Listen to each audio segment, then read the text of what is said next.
Le samedi 23 avril dernier, les nouveaux arrivants de la Haute-Gaspésie et la population de la MRC étaient invités à venir se sucrer le bec. Pour l'occasion, le centre communautaire Jules Drouin de Mont-Louis a pris des allures de cabane à sucre le temps d'un brunch.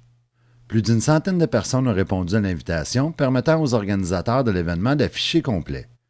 Le brunch de cabane à sucre, organisé conjointement par le Comité d'accueil des nouveaux arrivants de la Haute-Gaspésie, le CLD de la Haute-Gaspésie et Place aux jeunes Haute-Gaspésie, visait d'une part à faire découvrir les délices sucrées de la cabane à sucre aux nouveaux arrivants et d'autre part d'offrir une opportunité d'échange avec la population de la MRC, comme l'explique Christine Normand du Comité d'accueil des nouveaux arrivants.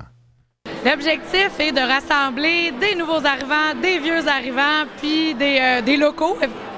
Bien sûr, ça nous prend des locaux à nos activités, parce que l'objectif à toutes nos activités du comité d'accueil, c'est de créer des liens entre tout ce beau monde-là et de développer un sentiment d'appartenance en passant par justement faire la promotion des produits du terroir aussi par le fait même. Donc, c'est pour ça qu'aujourd'hui, on a invité les entreprises 3B qui nous offrent une super belle commandite de tire d'érable, qui sont ici en train de faire cuire la tire. Puis on a aussi Élise Lepage, des Framboisiers Lepage, qui a commandité de la confiture pour notre brunch ce matin. Donc l'idée, les nouveaux arrivants nous demandaient si on allait organiser une cabane à sucre, parce que dans le passé, c'est arrivé qu'on en a organisé, mais il n'y a plus de cabane à sucre qui organise les repas. Donc on s'est dit, si on ne peut pas aller à la cabane à sucre, bien, la cabane à sucre va venir à nous. Pour certaines personnes présentes, le brunch est un tout premier contact avec un repas traditionnel de cabane à sucre.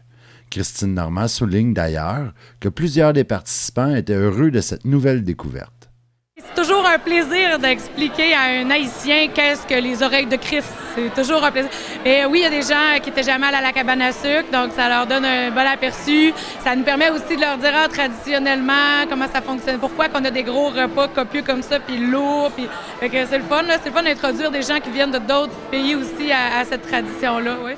Pour les organisateurs du brunch, l'activité a été une véritable réussite, non seulement en raison du nombre de personnes présentes, mais également en raison de la provenance de ceux et celles qui ont participé, ainsi qu'en raison de l'intérêt que suscitent les rencontres avec les nouveaux arrivants en région. C'est ce qui fait la réussite aussi de l'activité, c'est qu'on rassemble des gens de plusieurs villages. Il y a plusieurs personnes de Capucha aujourd'hui, Cap-au-Renard, Sainte-Anne, La Marthe, Mont-Louis, j'ai-tu vu du monde? En tout cas, pas mal de villages. Donc, c'est le fun de voir plein de gens qui ne se connaissent pas ensemble.